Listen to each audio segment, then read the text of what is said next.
പ്രിയപ്പെട്ടവരെ,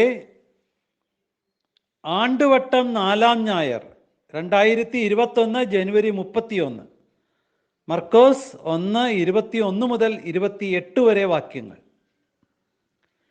പിശാച് ബാധിതനെ സുഖപ്പെടുത്തുന്നു. മർക്കോസിന്റെ സുവിശേഷത്തിലെ ആദ്യത്തെ അത്ഭുതം ഈ ഭൂതോച്ചാടനമാണ്. 5 ചിന്തകളാണ് ഇതിലുള്ളത്. ആദ്യത്തേത്, ഒന്നാമത്തേത്, പിശാചുക്കൾ യഥാർത്ഥത്തിൽ ഉണ്ട്. ചിലപ്പോൾ ഇത്തരത്തിലുള്ള സുവിശേഷ ഭാഗങ്ങൾ വ്യാഖ്യാനിക്കുമ്പോൾ പിശാചുക്കളെ ഒഴിവാക്കി, അത് പിശാചുക്കളെ കുറിച്ച് പറയുന്നത് സത്യത്തിൽ പിശാചുക്കളല്ല എന്ന രീതിയിലൊരു വ്യാഖ്യാനത്തിന് മുതിരരുത്. കാരണം സഭ കൃത്യമായി പിശാചുക്കളുടെ അസ്തിത്വത്തിൽ വിശ്വസിക്കുന്നുണ്ട്. അവർ പതനം സംഭവിച്ച മാലാഖമാരാണ്. പൂർണ്ണമായ അരൂപി എന്ന നിലയിൽ അവൻ ശക്തനാണ്.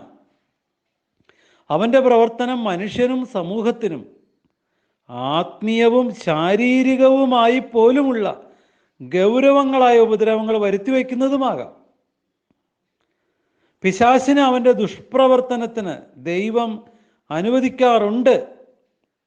COVID-19 പോലുള്ള മഹാമാരി പോലും ദൈവം അനുവദിച്ചതാണ്, ദൈവം ചെയ്തതാണെന്ന് പറയാനാവില്ല. കാരണം ദൈവം നന്മയാണ്. നന്മ തന്നെയായ ദൈവത്തിൽ നിന്ന് തിന്മയായ അതൊന്നും വരില്ല.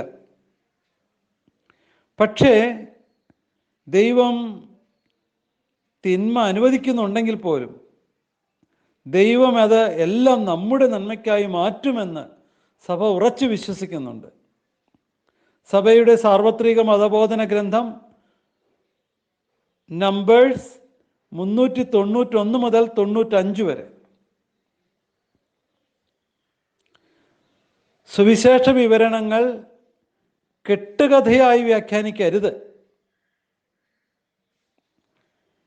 ഇത് ഫ്രാൻസിസ് പാപ്പായുടെ ഗൗദത്തെ എക്സുൾത്താത്തെ എന്ന അപ്പസ്തോലിക ലേഖനത്തിൻ്റെ അധ്യായം 5 മനോഹരമായി വിശദീകരിക്കുന്നുണ്ട്.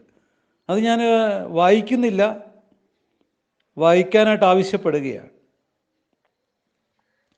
ഈ പശ്ചാത്തലത്തിൽ international Catholic charismatic renewal services doctrinal കമ്മീഷൻ്റെ guidelines on prayers for healing എന്നതിൽ ഇങ്ങനെ വായിക്കുന്നു: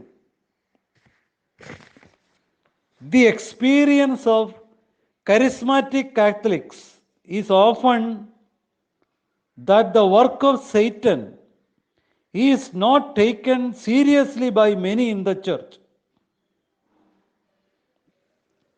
സഭയിലെ പലരും പിശാചിന്റെ പ്രവർത്തനത്തെ ഗൗരവമായി എടുക്കുന്നില്ല എന്ന്. There is little preaching on this subject and very little teaching in most of the seminaries. Very few dioceses have an exorcist. രണ്ടാമത്തെ ചിന്ത, പിശാച് ഇവിടെ ഉച്ചത്തിൽ അലറുന്നുണ്ട്, സ്ക്രീമിങ്. 1:26 ഈ വാക്ക് സുവിശേഷത്തിൽ 4 കാണാൻ പറ്റും. 1:26, 5:7, 15:34, 15:37. ആദ്യത്തെ 2 പ്രാവശ്യം 1:26, 5:7 പിശാചിൻ്റെ ബന്ധനത്തിൽ നിന്ന് മനുഷ്യരെ വിമോചിപ്പിക്കുന്ന സമയത്ത് പിശാചിൻ്റെ അലർച്ചയാണ്. ഈശോയുടെ ജീവിത ലക്ഷ്യം തന്നെ പിശാചിൻ്റെ ഭരണത്തെ പരാജയപ്പെടുത്തുകയായിരുന്നല്ലോ. 15-ാം അധ്യായം 34-37 വാക്യങ്ങളിൽ ഈ സ്ക്രീമിങ്, ഈ നിലവിളി ഈശോയുടേതാണ്. Jesus himself feels suffocated by the darkness of evil. കുരിശിൽ തിന്മയുടെ ശക്തിയുടെ തീവ്രത ഈശോ അനുഭവിച്ചറിഞ്ഞു. എന്നാൽ ഉത്ഥാനത്തിലൂടെ ഈശോ തിന്മയുടെ മേൽ പരിപൂർണ വിജയം നേടുകയാണ്. 16:6 ശ്രദ്ധിക്കാം. സുവിശേഷത്തിലെ 16:6. കുരിശിൽ തറയ്ക്കപ്പെട്ട നസ്രായനായ ഈശോയെ നിങ്ങൾ അന്വേഷിക്കുന്നു, അവൻ ഉയർപ്പിക്കപ്പെട്ടിരിക്കുന്നു. നസ്രായനായ ഈശോയെ നിങ്ങൾ അന്വേഷിക്കുന്നു, അവൻ ഉയർപ്പിക്കപ്പെട്ടിരിക്കുന്നു. ഇതിനർത്ഥം 1:24 പിശാചിൻ്റെ മേൽ അധികാരം പ്രകടിപ്പിച്ചുകൊണ്ട് പ്രവർത്തനം ആരംഭിച്ച അതേ നസ്രായനായ ഈശോ, അവിടെ ഈശോയെ നീ ആരാണെന്നറിയാം? ഈശോയെ നസ്രായനായ ഈശോ എന്ന് വിളിക്കുന്നതായിട്ട് നമ്മൾ വായിക്കുന്നുണ്ടല്ലോ. അപ്പോൾ ആ നസ്രായനായ ഈശോ, 1:24 നസ്രായനായ ഈശോ ഇതാ മരണത്തിൻ്റെ മേൽ വിജയം വരിച്ച് പിശാചിൻ്റെ മേൽ സമ്പൂർണ്ണ അധികാരം കൈവരിച്ചിരിക്കുന്നു. ആദ്യം മുതൽ അവസാനം വരെ പിശാചിനെ ഈശോ പരാജയപ്പെടുത്തി എന്നാണ് അതിൻ്റെ അർത്ഥം. ഈ സുവിശേഷത്തിൻ്റെ ആദ്യ വായനക്കാർ രക്ഷകനെക്കുറിച്ചുള്ള ആദ്യത്തെ പ്രവചനത്തിൻ്റെ പൂർത്തീകരണമായി കൂടെ ഈ വചനഭാഗത്തെ കണ്ടിട്ടുണ്ട്. നമുക്കറിയാം, ആദ്യ പാപം പ്രവേശിക്കുന്നത് പിശാചിൻ്റെ പ്രവർത്തനം വഴിയാണല്ലോ. ഇവിടെയാണെങ്കിൽ പിശാച് ചോദിക്കുകയാണ്, നീ ഞങ്ങളെ നശിപ്പിക്കാനാണോ വന്നിട്ടുള്ളത്? ആദിമ ക്രൈസ്തവർക്ക് പ്രതീക്ഷയുണ്ടായിരുന്നു, രക്ഷകനായി പിറക്കുന്നവൻ സാത്താൻ്റെ തല തകർക്കുമെന്ന്. ആ പ്രവചനം നമുക്കറിയാവുന്നതുപോലെ ഉൽപ്പത്തി 3:15 കാണുന്നതാണ്. നീയും സ്ത്രീയും തമ്മിലും നിന്റെ സന്തതിയും അവളുടെ സന്തതിയും തമ്മിലും ഞാൻ ശത്രുത ഉളവാക്കും, അവൻ നിന്റെ തല തകർക്കും. ഇതിൻ്റെ ഒരു പൂർത്തീകരണമായി ആദിമ വായനക്കാർ ഈ സംഭവത്തെ കണ്ടു. രണ്ടാമത്തെ ചിന്ത അവസാനിപ്പിക്കുമ്പോൾ ഒരു ബൈബിൾ പണ്ഡിതൻ്റെ വാക്കുകൾ ഇങ്ങനെ: പത്രോസിൻ്റെ കപ്പലിന് ചുറ്റും തിന്മയുടെ ശക്തികൾ പ്രവർത്തിക്കാം. ഈശോ ഈ കപ്പലിൽ ഉറങ്ങുന്നതായി തോന്നിയാലും വിശ്വാസം വെടിയരുത്. ഈശോ ശക്തനായവനെ ബന്ധിച്ചു. മർക്കോസ് 3:27. പിശാചിൻ്റെ ഭരണത്തിൻ്റെ അന്ത്യം അടുത്തു എന്ന് മനസ്സിലാക്കി അവസാനത്തെ ആക്രമണം അവനിപ്പോൾ നടത്തുന്നു. മൂന്നാമത്തെ ചിന്തയിലേക്ക് വരാം. ഈ വചനഭാഗത്ത് പെട്ടെന്ന് എന്ന വാക്ക് 3 തവണ വരുന്നുണ്ട്. 1:21, 23, 28. 1:23 ഈശോ പഠിപ്പിച്ചപ്പോൾ പെട്ടെന്ന് അശുദ്ധാത്മാവ് ബാധിച്ച ഒരു മനുഷ്യൻ വന്നു. ഇതേ വാക്ക് മർക്കോസ് 4:15 ഉപയോഗിക്കുന്നുണ്ട്. വിതയ്ക്കപ്പെട്ട ആ വിത്തിൻ്റെ വ്യാഖ്യാനം പറയുമ്പോഴാണ്, വഴിയരികിൽ വിതയ്ക്കപ്പെട്ട വിത്ത് ഇതാണ്. വചനം ശ്രവിക്കുമ്പോൾ തന്നെ, വചനം ശ്രവിക്കുന്ന ഉടനെ ആ വാക്ക് അവിടെ വരുന്നുണ്ട്. സാത്താൻ വന്ന് അവരിൽ നിന്ന് വിതയ്ക്കപ്പെട്ട വചനം നീക്കം ചെയ്യുന്നു. പലരും കേട്ട വചനം ഉടൻ തന്നെ മറക്കാൻ കാരണം ഇതാണ്. വചനപ്രഘോഷണ വേദികളിൽ സാത്താൻ എത്രയോ ഡൈനമിക്കായി പ്രവർത്തിക്കുന്നു, അല്ലേ? നാലാമത്തെ ചിന്ത, ഈശോയുടെ പ്രബോധനം നടക്കുന്ന വേളയിലാണ് പിശാച് ബാധിതൻ സുഖപ്പെടുന്നത്.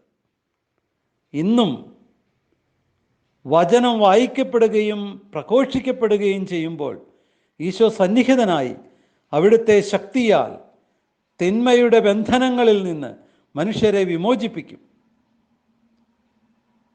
തിരുവചനത്തിൻ്റെ ഈ ശക്തി മറ്റൊരു പുസ്തകത്തിലെ വചനത്തിനുമില്ല. പിശാചിനെതിരെ പൊരുതാൻ ദൈവം നമ്മുടെ കൈകളിൽ തന്നിട്ടുള്ള ഏക ആയുധം ദൈവവചനമാകുന്ന വാളാണ്. എഫേസ്യ ലേഖനം 6:17 പിശാചിനെതിരെ പോരാടാനുള്ള ആയുധം, വെപ്പൺ, അഞ്ചാമത്തെ ചിന്ത, അവസാനത്തേത്.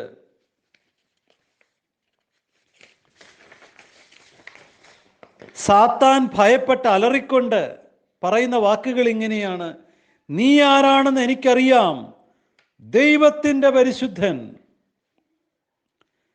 സങ്കീർത്തന 106:16 പ്രധാന പുരോഹിതനായ അഹറോനെ ദൈവത്തിൻ്റെ പരിശുദ്ധൻ എന്ന് വിളിക്കുന്നുണ്ട്. This was the title for the high priest.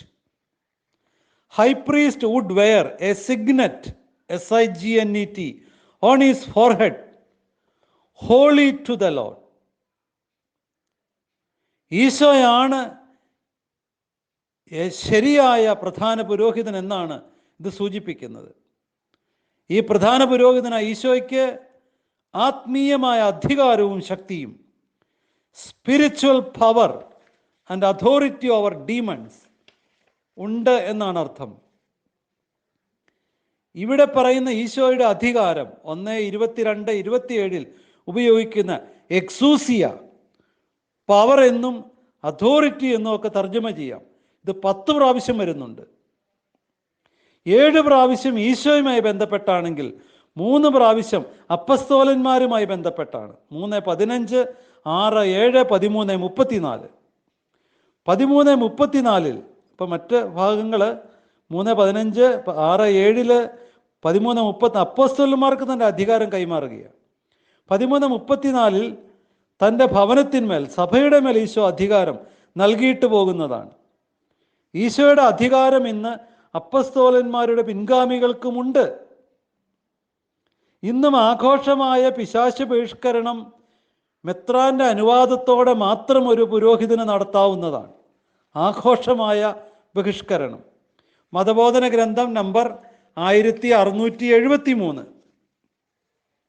ലൂക്കായുടെ സുവിശേഷത്തിലേക്ക് വന്നാൽ 12 അപ്പസ്തോലന്മാർക്ക് മാത്രമല്ല, ഈശോയുടെ സകല ശിഷ്യർക്കും സകല പിശാചുക്കളുടെ മേൽ ഈ അധികാരം കൈമാറിയിരിക്കുന്നത് കാണാം.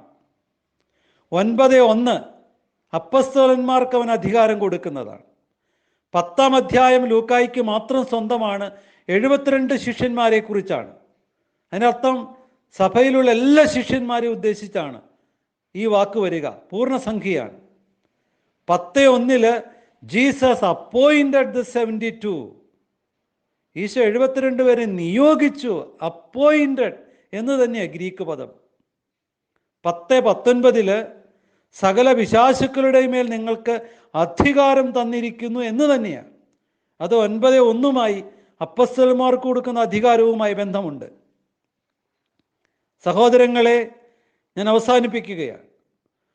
സുവിശേഷത്തിൽ നമുക്കറിയാം ഈശോ എപ്പോഴും സന്തോഷവാനായിരുന്നെങ്കിലും സുവിശേഷത്തിൽ ഒരേ ഒരിടത്ത് മാത്രമാണ് ഈശോ സന്തോഷിച്ച് തുള്ളിച്ചാടുന്നത്. തുള്ളിച്ചാടി എന്ന് ഞാൻ കൂട്ടിച്ചേർത്തതാണ് സന്തോഷിച്ച് സ്തുതിക്കുന്നത്. രംഗം 10:21. 72 ശിഷ്യന്മാരുടെ പ്രവർത്തനം വഴി സാത്താൻ്റെ പതനം കാണുമ്പോഴാണ് ഈശോ സന്തോഷിച്ച് തുള്ളിച്ചാടുന്നത്. ആമേൻ.